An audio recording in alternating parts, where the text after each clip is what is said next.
I remember the first time that I played Oblivion. It was the first open world game that I had ever played. Up until that point, I had only played linear games for the most part, besides Zelda Ocarina of Time and maybe the GTA trilogy. I remember my father coming home with a game in his hand. He said, "Son, this game is supposed to be even better than Zelda. It has a giant map that you can explore that's so big that you'd need to fast travel. It may be the greatest and biggest game ever made. I remember how much you love Zelda. And I'm going to play it now, so get the heck out of the room and go to bed." But I was not deterred. See, I knew that he could not play it forever. He would eventually need to replenish his sleep. I would wait. I would plan around his schedule to get my hands on the game, calculating his every move. So I waited, and then one day he said, "Hey son, you know you can just play that game whenever you want, right?" So anyway, I booted up the game, worked my way through the beginning dungeon, and then I was greeted by this. My little mind was blown. I could go wherever I want, do whatever I want. I remember going into the first town. There were shops that I could purchase from, people I could speak to, an arena that I could battle in, and then someone gave me a job. But it had no relation to the story's overall plot. It wasn't a quest, it was a side quest. I had never seen this before in a game. I would spend hours in this game, and I was completely hooked. Prior to this, I would spend a good chunk of my life gaming, but now I had a reason to spend all of my life gaming. A few years later, my friend recommended I try Fallout 3.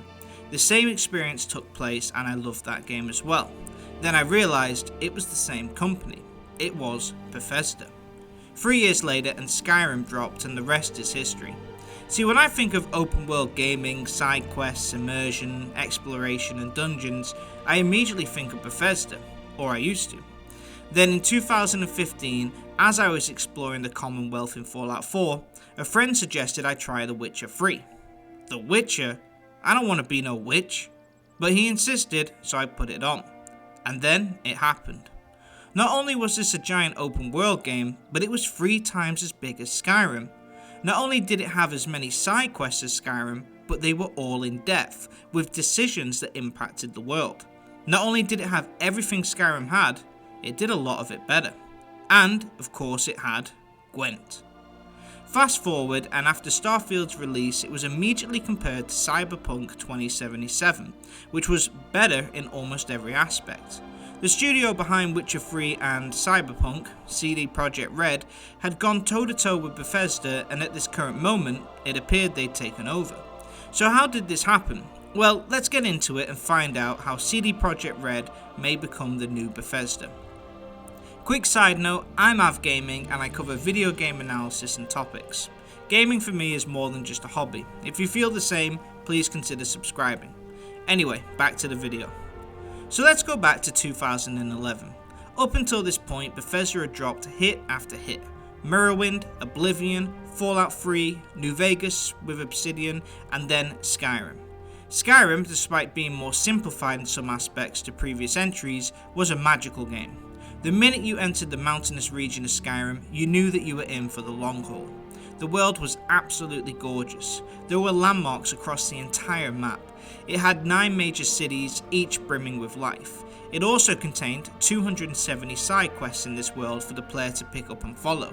It was a remarkable experience, and the game still goes strong even to this day. But here's the thing, there was no cutscenes compared to a game like GTA 4. The 1,000 NPCs scattered throughout the world were all played by just a handful of voice actors. The combat was pretty straightforward. The main story was not just short, but pretty uninspiring.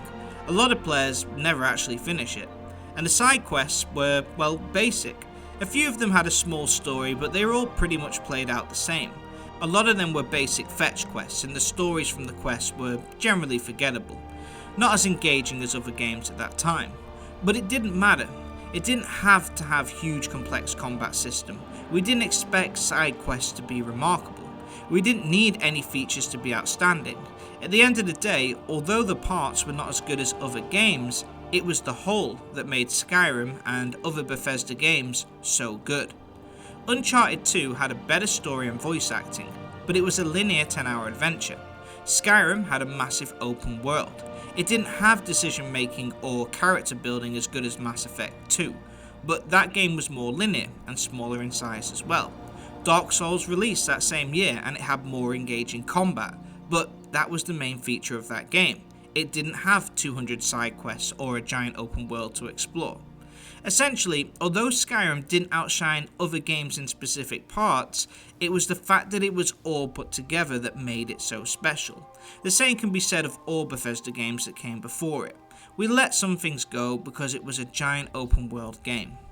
To be honest, at this point Bethesda were one of the only studios who delivered open worlds with that much ambition. Rockstar were also in the open world genre, but they weren't directly doing the same as Bethesda. They didn't try to add hundreds of side quests. Their games were one of a kind. And then, in 2015, The Witcher 3 arrived. Now, CD Projekt Red had released games before, but none to this scale. The Witcher 3 was based in the same genre as Skyrim, had a giant open world to explore, over 200 side quests, exploration. There were many similarities. Here we had two giant open world medieval fantasy games, and as such comparisons would be made. They were similar yet different enough. Skyrim had over 200 handcrafted dungeons to explore. The Witcher 3 didn't really have any of those. The Witcher 3 had a predetermined protagonist, whereas Skyrim let you create your own. Skyrim allowed you to buy and customize houses, whereas The Witcher 3 only added one later. Skyrim excelled in some places where The Witcher didn't, but unfortunately for Bethesda, The Witcher 3 shined in places that Skyrim used to. It shined brightest in two areas that Bethesda used to specialise in. First of all, the game matched the quantity of side quests, with over 200, but the depth to them was much better. As opposed to just simple fetch quests, every single side quest in this game had its own story. It had its own voice acting. Some would take hours and introduce new characters. Two side quests actually had their very own islands dedicated to just that quest. Not just that, but they were incredibly well written. They also implemented an incredibly dense decision-based dialogue, which impacted how quests turned out. And I'm not talking about the would you rather go left or right? Left please. Okay, well that way's blocked, so let's go right anyway. I'm talking about real decision making. This meant that every side quest gave real decision making that greatly impacted the outcome, which left lasting impressions on the world and provided an unmatched replayability. Witcher 3 redefined what a side quest should be. Every single side quest had decision making, role playing, and so did the main story. The main story had 36 possible endings. 36. Witcher 3's main story was not like a Bethesda main quest. Games like Fallout 3 and Skyrim, the main quest was usually the last thing the player cared about. It was usually short, one-dimensional, and it never really stood out. Most of the time, side quests were actually better written than the stories. In Witcher 3, the main quest was incredible. It had 61 quests within its main story, compared to Skyrim's 17. It had 3 acts, which took the player across 5 unique map locations. Each of these main quests include well-written characters, fully fleshed out subplots, cinematic cutscenes, epic battle scenes, comedy, tragedy, loss, scenes that would literally move you to tears.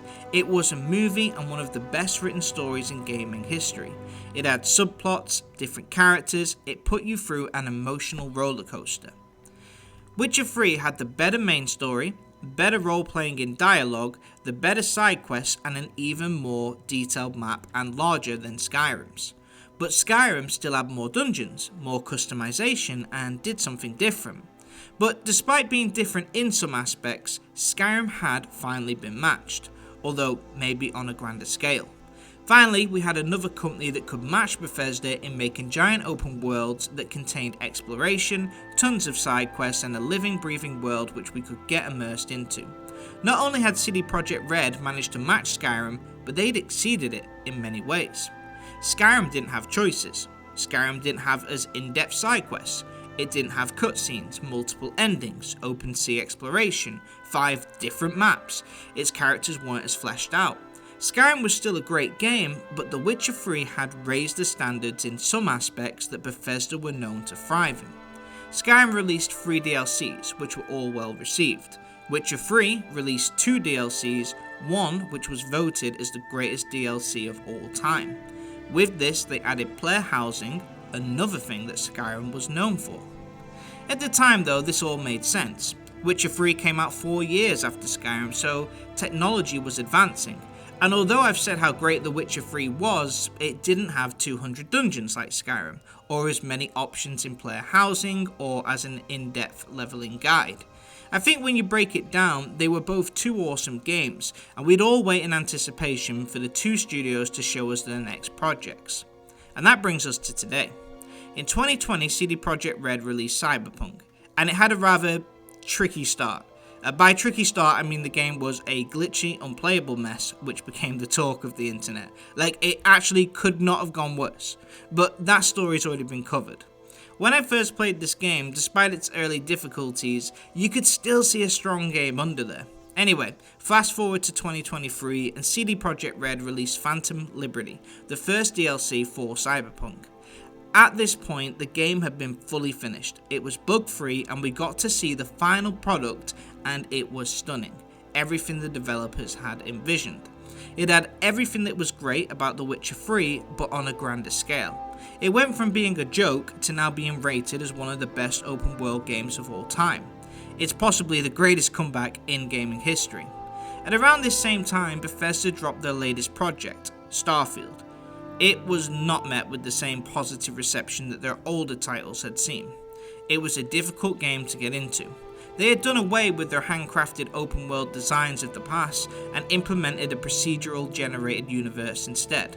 Instead of 200 handcrafted dungeons with mini stories, we got a dozen dungeons with no stories.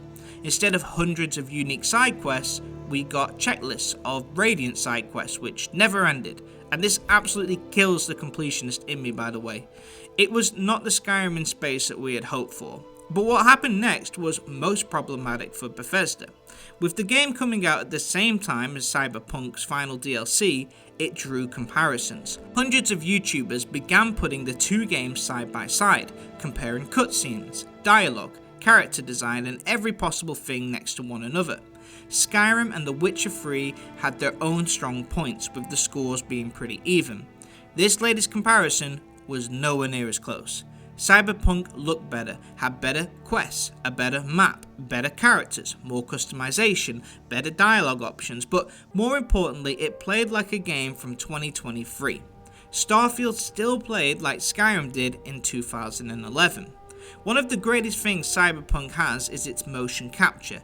NPCs move in unique ways, they interact with you like real people, they show emotion. I mean, look at this example of someone speaking to you in Cyberpunk. Now, let's compare this to Starfield. I mean, look at this guy. Look at his eyebrows. Honestly, the dialogue in Starfield bored me to tears. I mean, I couldn't even hear what this guy was saying as I was too hypnotized by his eyebrows. I mean, look at them. But it was at this point when most people had realized CD Projekt Red was taking over Bethesda. Combat was more slick, the graphics were better, the leveling system was more impactful, the exploration more fleshed out and handcrafted, and most importantly, the writing was on another level.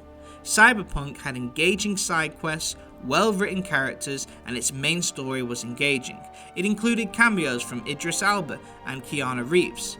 Essentially, CD Projekt Red had gone up levels with their recent release, and unfortunately, Bethesda seemed to have somehow gone backwards. I did a whole video explaining what was wrong with Starfield, and I'll link it in the description, but the main thing is, after Fallout 4, Bethesda had started to decline. Fallout 76 and Starfield were both major disappointments and showed a decline in their quality, whilst also displaying how far behind the studio had fallen compared to other big studios like Rockstar and CD Projekt Red. Larian Studios released Baldur's Gate 3, FromSoft dropped Elden Ring, Warhorse Studios' Kingdom Come arrived. These other big studios had improved in every aspect, and Bethesda had gone backwards. From being the industry leaders others aspired to be, to seeing so many other games sprint past them in the quality of their work. So this all comes nicely to my main point. Are CD Projekt Red now the new Bethesda? Have they taken Bethesda's spot as the top open world RPG game developer? Bethesda are known for three major IPs. Those are The Elder Scrolls, the open world fantasy medieval genre, I think we all know that, Fallout, a first person shooter in the futuristic open world, and Starfield, which has not been well received. At this point, CD Projekt Red is releasing similar types of games, but are continuing to improve with each of their releases. In their future, they're planning to release Witcher 4, followed by a whole other trilogy, Cyberpunk 2077 Orion, or Cyberpunk 2, and then a third trilogy codenamed Hadar, which is a completely separate IP also in the works. It just seems like at this time, CD Projekt Red are the studio that are continuing to grow, with titles in the works, whilst Bethesda are heading the other direction. Another big thing is their relationship to their fans. Now, when CD Projekt Red released the DLC for The Witcher 3, they wanted to give the fans value for the money. They gave them the greatest DLC, providing a literal full-size game for a fraction of the price, and when Cyberpunk was released in a bad state, they never stopped working to right their wrongs. They kept editing, coding, and eventually they got the game up to the standards that it promised. They never gave up on the fans, admitted what they did wrong, and tried to make it as right as possible. They rarely insert microtransactions, and they try to treat their fans with respect. Now, compare this to Bethesda. After Starfield released, it received a lot of negative criticism. So, how did Bethesda respond? Well, they wrote to every single fan explaining that they were wrong, and they weren't playing the game correctly. It was awesome, and the fans just needed to get over it. It just seems like at this time, Bethesda are falling behind technologically, breaking the relationships with their fans, and they're unable to write compelling stories anymore. On the other hand, CD Projekt Red is continuing to make titles fans want, improving with each subsequent release, and implementing all the new technology available. It could be that at this time we are seeing the fall of Bethesda, and at the same time, the rise of CD Projekt Red. And also, what is another thing that Bethesda are known for? Mods. Well, CD Projekt Red have entered that arena as well, allowing mods now for both Witcher 3 and Cyberpunk. It would appear that they are definitely trying to offer the same experience that Bethesda games have done before. And what about player housing? Well, Cyberpunk offered 5 unique houses that the player could do activities in, redecorate, engage in minigames, invite their friends over. The gap keeps getting narrower between what a Bethesda game can offer and what CD Projekt Red doesn't. If they release Witcher 4 with 200 dungeons as well as everything else they've done in the last 2 games, will the gap not just be closed, but will they take over? They have the better side quests, the better stories, the graphical and technological advancements, and now they're taking the final steps to offer everything we'd expect from a Bethesda game. So I ask, will CD Projekt Red become the new studio to take over the open world RPG genre? At the rate things are going, I definitely think they will, and unless Bethesda can turn things around, catch up technologically, and take on fan constructive feedback and learn from their past mistakes, we may see them never manage to catch up with studios like CD Projekt Red again. They have to make sure that whatever they do next, it is well thought out and the best that they can deliver, because I fear one more underwhelming project from Bethesda will see them lose that spot, not just for now, but perhaps for eternity. If CD Projekt Red can offer everything a Bethesda game can, but improve it in each way, then what does that mean for Bethesda? Anyway, that's it for this one. I mean, what do you guys think? Do you feel CD Projekt Red is the new Bethesda, or are they even better?